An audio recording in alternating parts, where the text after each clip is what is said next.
Welcome to the Microsoft Ads Training Kit Chapter 21. How to spy competitors' ad using Ad Preview and Diagnostics tool. In this video tutorial, we are going to take a look at how to spy competitors' ad using Ad Preview and Diagnostics tool, step by step. So let's get started. So from our Microsoft Ads dashboard, go to Tools and select Ad Preview and Diagnostics. Here first you need to enter your keyword/search query. Then enter your language and domain, choose from this drop-down list. Then select your device.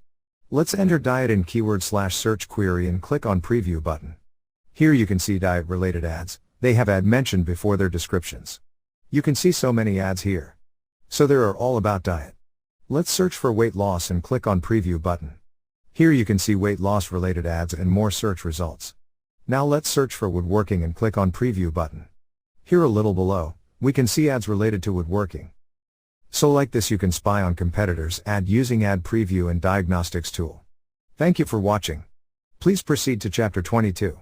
How to add keywords. Inside that video, we are going to take a look at how to add keywords, step by step. See you in the next tutorial.